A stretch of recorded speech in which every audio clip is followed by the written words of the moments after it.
This is another episode of Distance from Center. I'm John Horton. I'm Trent Finlayson.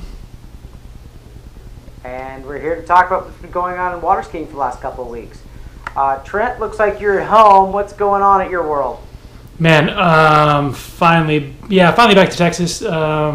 Just skiing a ton and same thing, man. Just getting to work with such a big crew of talented people, and you know we'll be skiing here until December. So this, while it's the end of summer in some circles, this kind of feels like maybe the halfway point down here. So yeah, we'll be pushing ahead. Awesome. I feel the same way. I never ski good till September, so finally had some good practice rides this week. All right, well, first thing in the news is Junior Worlds happened about 10 days ago, give or take.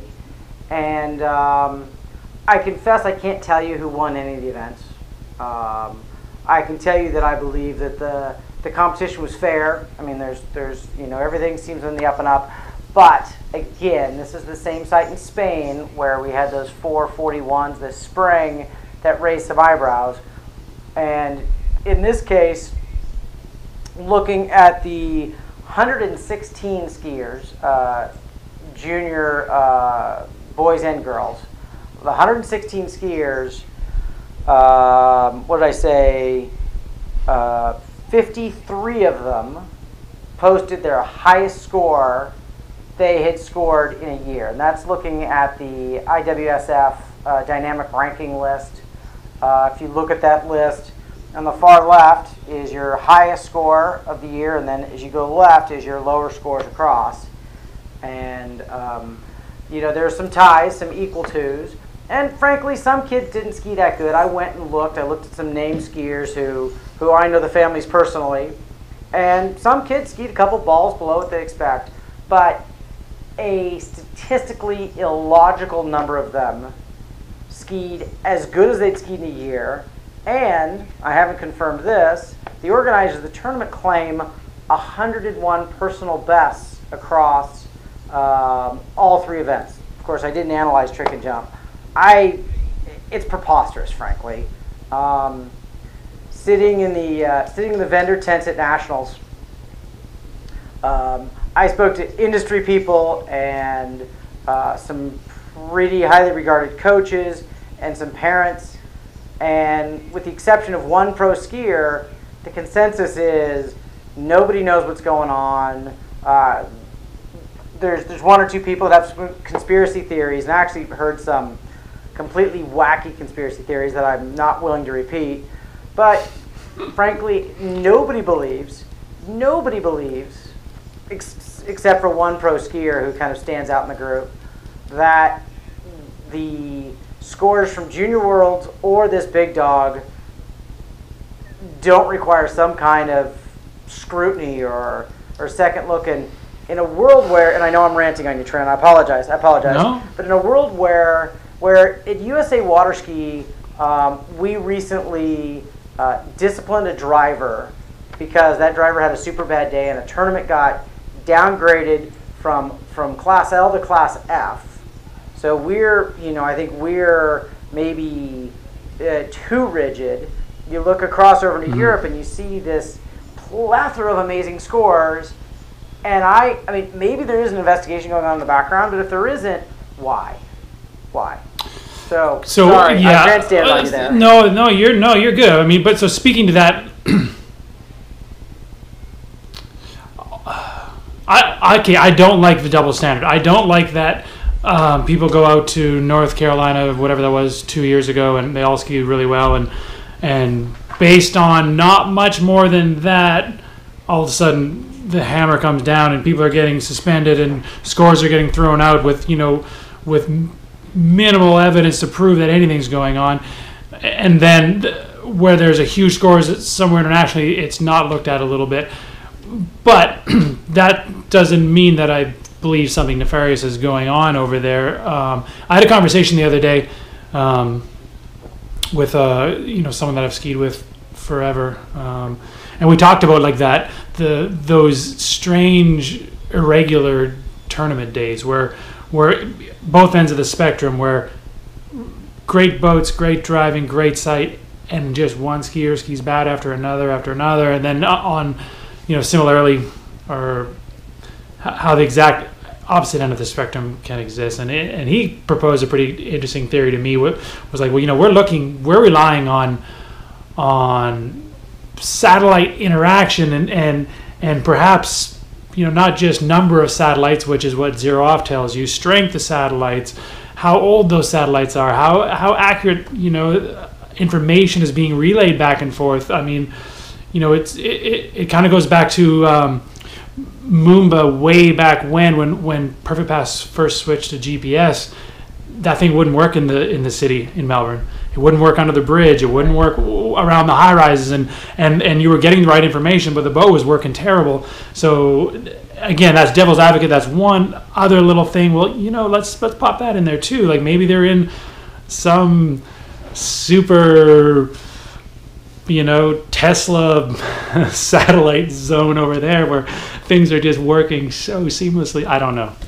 Yeah, it is strange. It is crazy how the number of scores and tournament after tournament after tournament. But until I go ski over there or until something concrete turns up, maybe I'm part of the problem. But I'm just like, I don't know, man. Well, I do want to interject that the one pro skier that maybe I respect the most, I know he's a friend of yours, not going to name names, but his comment to me was, those scores don't make any sense, but he didn't believe the organizer of the tournament did anything wrong. And I was like, well, so how do you, how is there not people manipulating the spec of the slalom course or the boat speed or something that they're not doing anything wrong, but the scores are good? And I just got a shrug. Like, he just, there was no way that he was going to throw those people under the bus. So I don't know. But again, with the inner circle of the sport, I find very little confidence that something isn't wrong. I would love to talk about the winners and all of that, but I know it was an amazing tournament. I had a bunch of athletes over there that said that the way the tournament was run and the site and all the additional amenities were amazing. It was just too long ago, and there's been too many tournaments in the middle that I think we need to get. Let's move on to the America's Cup. Move on. Awesome. So by the way, U.S. Nationals, really quick before we go to America's Cup, was a smash hit in my opinion. Stuck in the vendor's tent the whole time, so I didn't see much. A couple of tiny hiccups, but basically the site was beautiful. It skied well. The organizers did a great job. Huge kudos to people at Mystic Waters there in Kansas. I hope we go back again. It was great. So and just as cool, just one more thing to add too is the numbers. The entrance smashed the last couple of years.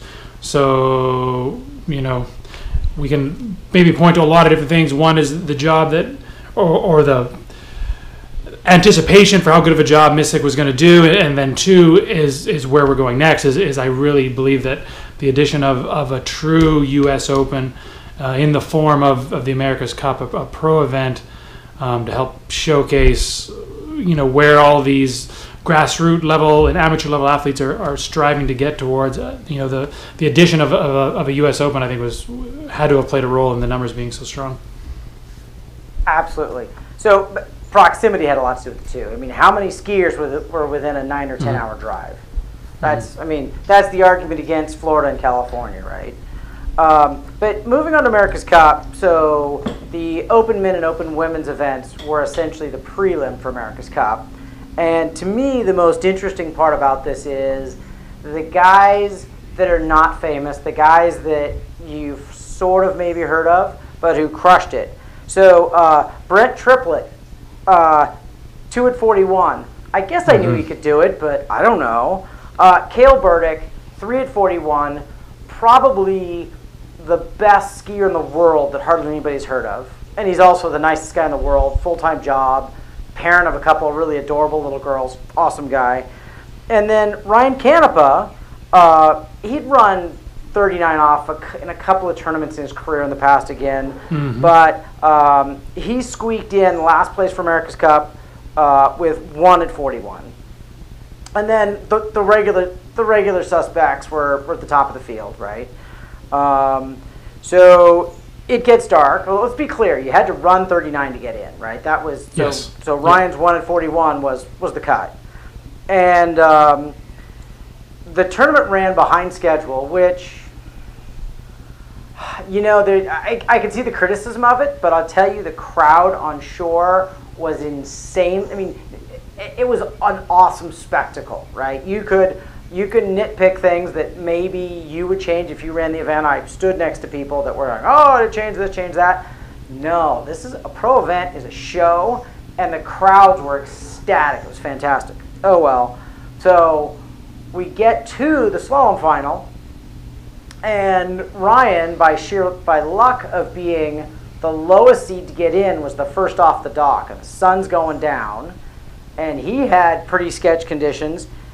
And he runs 39. Mm-hmm. I think he popped the handle out the gates because his score is like 0 at 41 or 6 at 39. 6 at 39. Yep.